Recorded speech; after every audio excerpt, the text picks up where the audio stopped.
Sebelumnya, izinkan saya untuk memperkenalkan diri. Nama saya Heru Prasaja. Dulu saya pernah kuliah di Teknik Sipil UI dan pernah bekerja sebagai structural engineer di sektor migas kira-kira 13 tahun. Aktivitas saat ini adalah saya sebagai direktur dari sebuah lembaga pelatihan migas yang bernama Petros dan hingga saat ini telah mengajar lebih dari 6.000 peserta dari berbagai disiplin ilmu. Secara pribadi, saya juga mengajar untuk topik-topik desain struktur migas baik onshore maupun offshore. Alhamdulillah secara pribadi ada sekitar 100 lebih civil engineer murid-murid saya yang saat ini sudah bekerja di migas. Teman-teman semua, saya berharap sekali informasi ini bisa membuka wawasan teman-teman bahwa teknik sipil itu juga bisa berkarir di migas. Ini adalah Pak Yosua, salah satu murid saya. Saat ini beliau sudah menjadi Senior Installation Engineer di Subsea 7 di Singapura. Kemudian ini ada Pak Jalut Rajang. Beliau saat ini sudah bekerja di migas juga. Kemudian juga ada Pak Hafiz. Saat ini juga beliau bekerja di migas. Dan ada banyak lagi, tapi saya tidak sempat untuk mengetrasnya. Tapi teman-teman bisa ngeceknya di LinkedIn. Teman-teman semua, pada kesempatan kali ini saya akan menjelaskan posisi karir apa saja yang tersedia untuk teknik sipil. Nah, posisi pertama yang saya rekomendasikan adalah Anda coba lamar sebagai civil engineer. Nah, sayangnya posisi ini hanya bisa dilamar oleh teman-teman teknik sipil yang S1. Untuk Anda yang dari D3, ada juga posisi yang bisa Anda lamar. Nanti saya akan ceritakan di belakang. Tugas dari civil engineer untuk migas darat itu antara lain adalah merancang steel structure dan pondasi equipment. Kira-kira seperti ini teman-teman. Di sini di kilang minyak ini ada banyak sekali struktur baja, bentuknya kira-kira seperti ini. Nah, teman-teman harus mampu merancang steel structure dan biasanya kita menggunakan software STAAD.Pro. Penguasaan Anda dalam merancang struktur seperti ini itu sangat dihargai dan sangat disukai oleh perusahaan EPC migas. Nah, selain struktur baja, Anda juga harus mampu menguasai perancangan pondasi dari equipment atau tangki-tangki yang ada di kilang minyak. Misalnya seperti ini adalah tangki storage tank, ini adalah tangki untuk LPG. Nah, Anda harus mampu untuk merancang struktur pondasi dari bangunan-bangunan ini. Nah, bisa kita lihat di sini ada banyak tangki-tangki ya. Ini adalah distillation tower, ini cukup berat sekitar 80 ton sampai 100 ton mungkin. Nah, pondasinya itu adalah tanggung jawab kita sebagai teknik sipil. Ini adalah bentuknya. Nah, terkadang pondasi untuk tangki ini membutuhkan tiang panjang karena kondisi tanahnya yang buruk. Nah, selain itu juga Anda akan bertanggung jawab untuk merancang pondasi untuk tangki-tangki horizontal seperti ini. Nah, semua ini adalah tanggung jawab kita sebagai civil engineer di EPC migas. Nah, berikut juga saya sampaikan berapa sih gaji yang bisa kita dapatkan apabila kita bekerja di EPC migas. Nah, ini juga saya dapatkan dari survei ke teman-teman saya yang saat ini bekerja di EPC. Nah, untuk fresh graduate di perusahaan EPC lokal itu di kisaran 6 sampai 8 juta rupiah. Kemudian untuk perusahaan asing tentu lebih besar, antara 8 sampai 10 juta. Nah, biasanya mulai tahun kelima ke atas itu nilainya sudah cukup lumayan. Teman-teman di tahun kelima sudah bisa mendapatkan di kisaran 18 sampai 25 juta. Nah, untuk tahun ke-8, teman-teman sudah lumayan ya gajinya, teman-teman bisa mendapatkan 25 juta rupiah. Nah, setelah Anda memiliki pengalaman di EPC kira-kira 8 tahun, saya menyarankan Anda mulai melamar ke luar negeri seperti ke Qatar, ke Uni Emirat, ke Norwegia, ke Brunei, Malaysia, dan lain-lain. Di sana Anda akan mendapatkan gaji yang cukup tinggi, antara 8.000 sampai 12.000 dolar. Apabila saat ini Anda belum mampu untuk merancang struktur di kilang minyak, kami memiliki sebuah training. Training ini selama 3 hari. Nanti dalam training ini kita akan belajar bagaimana merancang struktur baja untuk kilang minyak dan pondasi-pondasi untuk equipment-nya. Training ini dilaksanakan via Zoom, jadi Anda tidak perlu datang ke Jakarta, pesan tiket pesawat, pesan hotel. Walaupun trainingnya via Zoom, hasilnya tetap sebaik training tatap muka. Anda bisa klik linknya di sini, dan nanti Anda akan melihat detail dari kurikulumnya. rekan-rekan semua, civil engineer selain bisa menjadi onshore structural engineer, bisa juga menjadi sebagai offshore structural engineer, baik di fase perencanaan maupun di fase construction.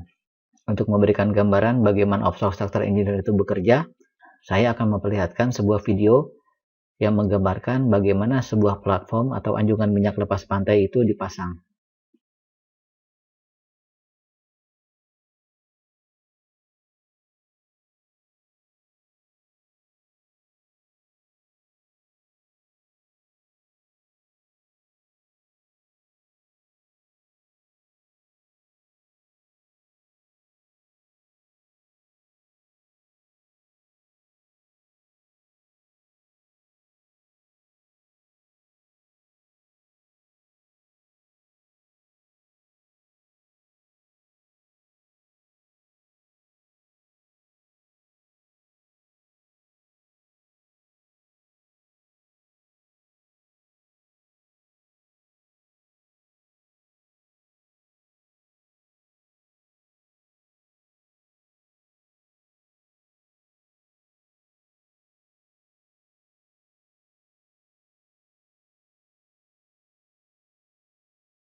Saat Anda menjadi offshore structural engineer, Anda nanti akan diminta untuk menganalisis semua fase. Nah, ini adalah kondisi loadout di mana strukturnya akan dimuat ke kapal. Ini juga akan jadi tanggung jawab Anda untuk menganalisa. Kemudian saat strukturnya ada di kapal dan dibawa di laut, struktur ini juga harus Anda cek terhadap gerakan-gerakan kapal. Nah, setelah strukturnya tiba di lokasi, ini kan harus diangkat dengan kren. Nah, ini adalah tugas Anda untuk menganalisis dan memastikan bahwa strukturnya ini cukup kuat ketika diangkat. Ini namanya lifting analysis. Dan setelah strukturnya dipasang dan beroperasi, Anda juga harus menganalisis, itu namanya in-place analysis. Anda juga harus mengecek ketika kondisi gempa, ini namanya seismic analysis. Dan satu lagi adalah tentang fatigue analysis. Tentang standar gaji, civil offshore structural engineer itu lebih baik daripada civil engineer untuk migas darat. Kira-kira lebih besar 30%. Dan sama juga ketika Anda sudah punya pengalaman 8 tahun, Anda bisa melamar ke KKKS atau melamar ke luar negeri dengan gaji yang cukup besar.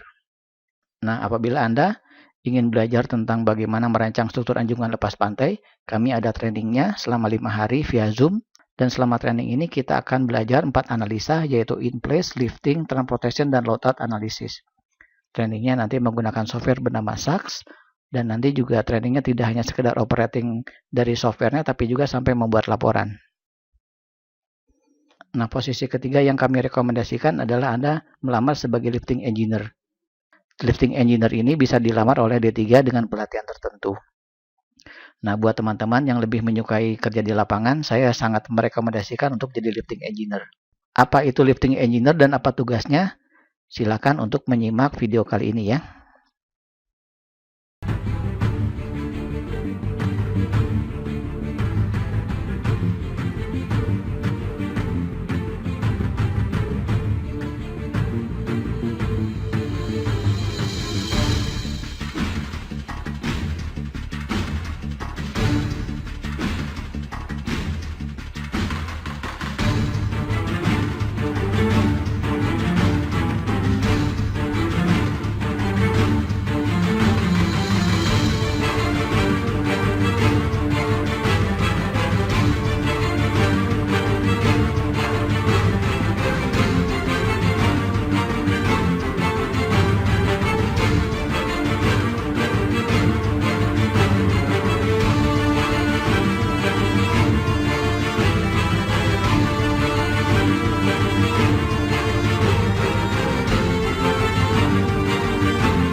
teman-teman semua, dari video tadi kita mendapatkan gambaran bagaimana dan seberapa besar tanggung jawab dari seorang lifting engineer. Ketika mengangkat itu sama sekali tidak boleh ada kesalahan, karena apabila gagal melakukan pengangkatan itu dan rubuh, itu implikasinya terhadap kemajuan proyek sangat besar, juga kerugian secara finansial juga sangat besar ya. Nah, teman-teman semua, kalau misalnya hal ini diabaikan, maka hasilnya kira-kira akan seperti ini.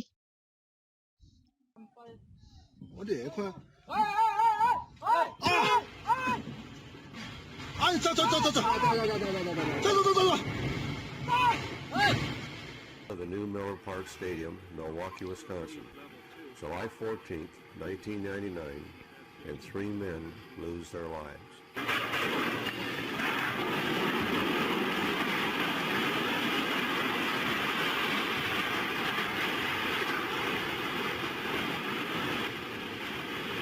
Teman-teman semua, dari video tadi kita bisa membayangkan resiko besar yang dihadapi oleh tim lifting apabila perhitungannya salah.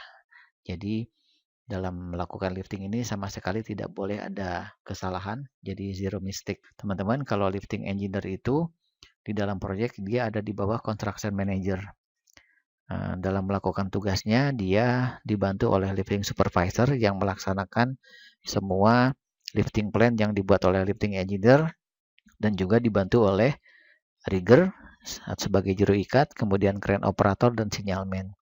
Teman-teman semua, secara umum lifting engineer itu bertugas memastikan pengangkatan benda itu berhasil dilakukan dengan aman, efektif, dan efisien sesuai dengan klien kodenya atau aturan-aturan dalam pengangkatan, baik aturan nasional maupun internasional. Teman-teman semua, berikut saya ingin menyampaikan berapa kompensasi yang bisa teman-teman terima sebagai lifting engineer di proyek-proyek EPC Migas. Nilai ini saya dapatkan dari sahabat-sahabat saya, lifting engineer di berbagai perusahaan EPC Migas. Nah, inilah teman-teman standar gaji untuk lifting engineer di Indonesia. Untuk fresh graduate, apabila berhasil menjadi lifting engineer, mungkin gajinya bisa di kisaran 6-10 juta. Tapi kalau misalnya di perusahaan asing tentu akan lebih tinggi. Nah, di tahun kelima, nilainya sudah cukup lumayan, teman-teman. Bisa mencapai 35-45 juta rupiah. Kemudian di tahun ke-8, nah teman-teman tentu di sini sudah dianggap sebagai expert ya, sebagai tenaga ahli. Ini standar gajinya sudah cukup tinggi, bisa di kisaran 45, 55 sampai 70 juta rupiah di Indonesia.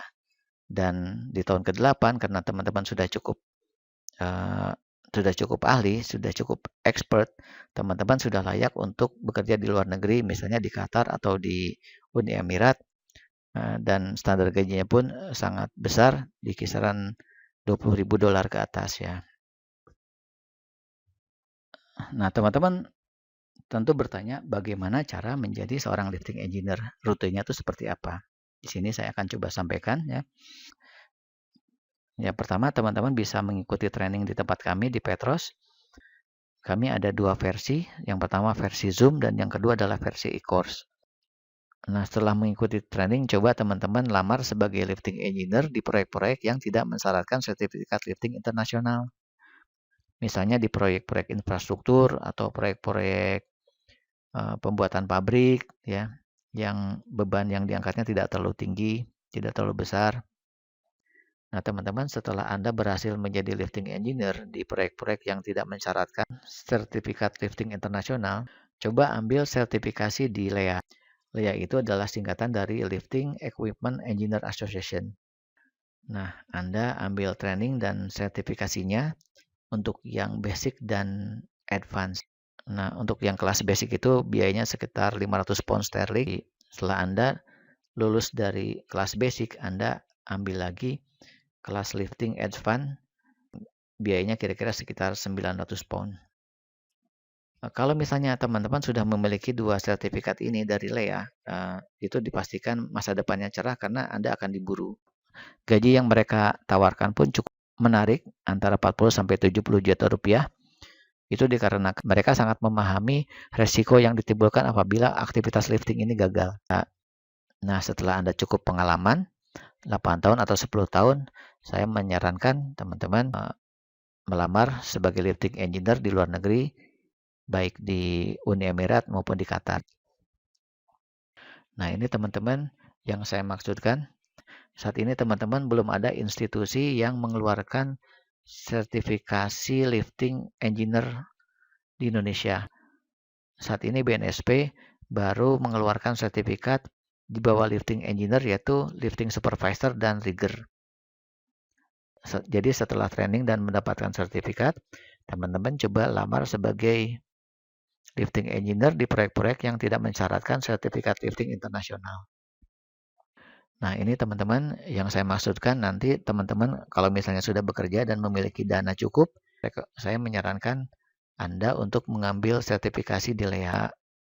Ada 2 jenis training yang saya sarankan untuk Anda ambil di LEA, yaitu yang pertama kelas basic atau LEA Foundation, dan yang kedua adalah kelas advance. Nah, apabila teman-teman sudah berhasil mendapatkan sertifikat ini, itu saya jamin Anda akan jadi rebutan perusahaan migas. Nah, teman-teman bisa melihat data detailnya di sini ya, www.leaint.com. Saat ini LEA telah membuka kelas online, jadi teman-teman tidak perlu datang ke Inggris atau ke Singapura untuk mengikuti training ini. Nah, setelah teman-teman berhasil mendapatkan sertifikat dari LEA, coba lamar ke proyek-proyek migas lokal seperti Pertamina, BP ya. Nah, teman-teman, setelah teman-teman memiliki pengalaman sebagai lifting engineer di proyek-proyek migas di Indonesia, coba nanti tingkatkan lagi untuk menjadi lifting engineer di proyek-proyek di luar negeri seperti di Qatar atau di Uni Emirat. Di sana standar gajinya sangat tinggi, teman-teman bisa mendapatkan sekitar $20.000 ke atas. Demikian informasi yang saya sampaikan kali ini. Semoga ini bisa menginspirasi teman-teman. Dan apabila ada pertanyaan, silakan dikirimkan ke WA di nomor ini atau juga ke email ini. Demikian teman-teman, saya ucapkan terima kasih. Assalamualaikum warahmatullahi wabarakatuh.